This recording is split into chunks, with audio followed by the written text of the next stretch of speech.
garçon riche a accidentellement découvert que Converse a mal à la jambe, l'histoire de Converse. Converse est une entreprise de chaussures américaine populaire qui est connue dans le monde entier pour ses vêtements, ses chaussures de patinage et ses vêtements de marque. Elle est également considérée comme l'une des entreprises de chaussures américaines les plus populaires. Marky Mills Converse, 47 ans, directeur d'une entreprise de fabrication de chaussures, a ouvert la Converse Rubber Shoe Company en février 1908 à Malden, dans le Massachusetts.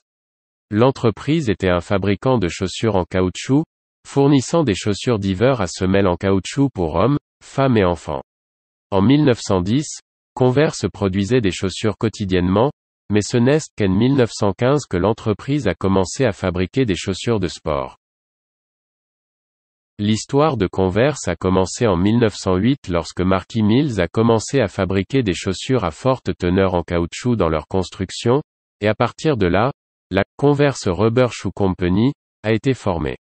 La Converse All-Star a commencé sa vie en tant que chaussure de basketball d'élite en 1917 dans son maquillage original en toile et en caoutchouc, qui reste encore aujourd'hui, disponible dans un marron naturel avec une bordure noire comme premier coloris.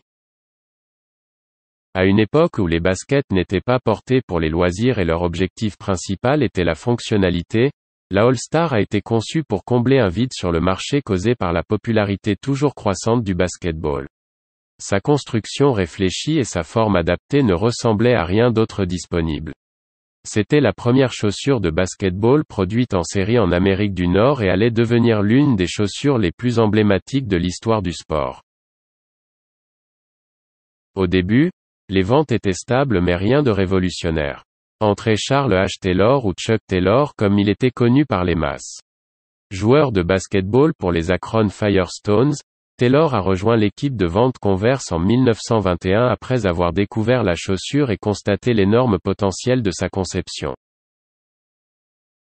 Réputé pour son argumentaire de vente intelligent et ses idées marketing uniques, telles que les stages de basketball qu'il a organisés dans les lycées américains, l'enseignement du basketball aux enfants et la promotion de la chaussure en cours de route, ainsi que les Converse Basketball Yearbooks qui visaient à célébrer la culture de basketball. La marque et la chaussure deviendraient synonymes du sport, favori des joueurs du pays. À la lumière de ses services à l'entreprise, Converse a apporté l'un des changements les plus importants au design classique lorsqu'en 1932, ils ont ajouté son nom, Chuck Taylor, au célèbre détail de la cheville, et à partir de là, le Chuck Taylor All-Star est né. Dans les années 30, la Chuck Taylor All-Star était portée par les joueurs de basketball à travers l'Amérique et en 1936, une énorme percée pour l'entreprise est survenue lorsque Chuck Taylor a conçu le modèle blanc montant, avec les accents patriotiques rouge et bleu, pour les États-Unis. Équipe olympique de basketball. Une fois que la guerre a commencé pour l'Amérique, le All-Star est devenu un symbole de patriotisme, Chuck Taylor lui-même agissant comme un boosté de morale pour les troupes américaines en faisant ce qu'il faisait le mieux, entraîner des équipes de basketball.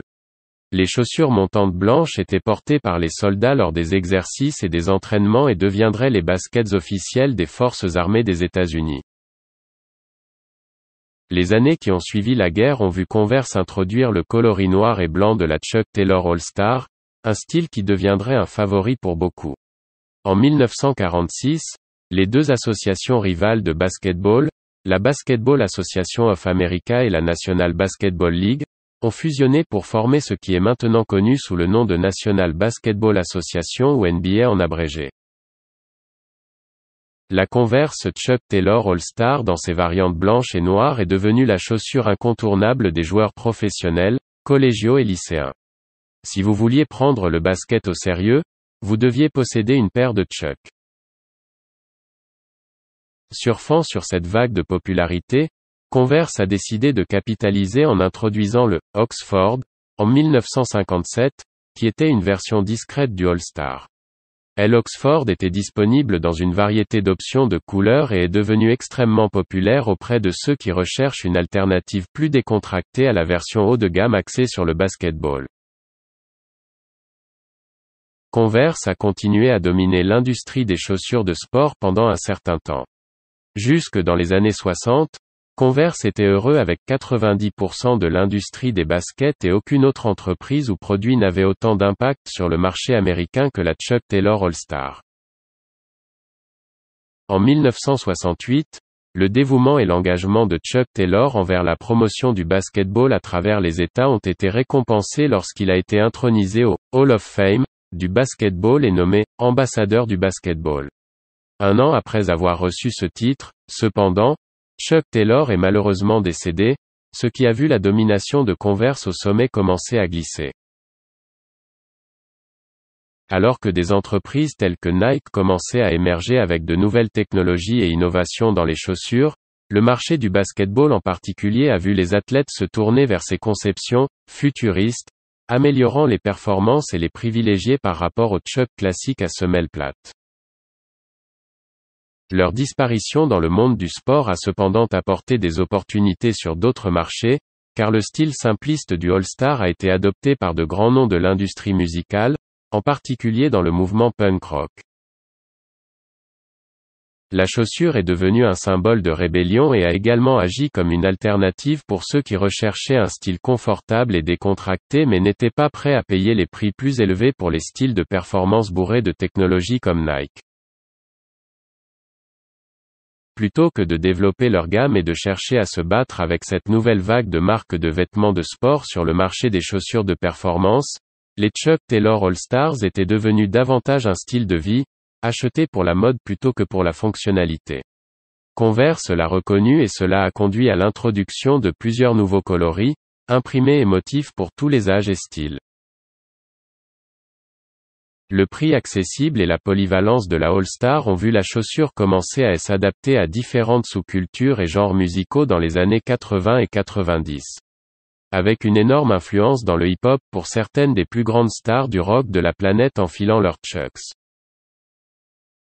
La chaussure avait maintenant un impact similaire sur la musique comme sur le basketball lors de son introduction, et ce serait une énorme partie de l'identité de la marque à l'avenir.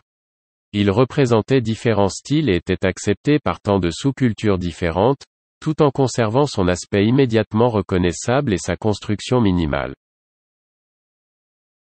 Malgré ce mouvement vers de nouveaux marchés et sa popularité sous terre, Converse n'a pas pu en tirer profit, et avec le changement de propriétaire et de direction à plusieurs reprises, ainsi que de mauvaises décisions commerciales, Converse a finalement été conduit à déposer le bilan en 2003, beaucoup s'inquiétant de l'avenir de cette marque historique.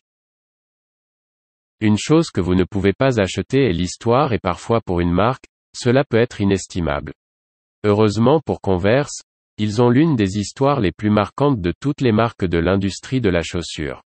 La même année où ils ont déposé le bilan, Converse a été vendu au géant des vêtements de sport Nike et à partir de là, nous verrions un renouveau de la marque au cours de la décennie suivante.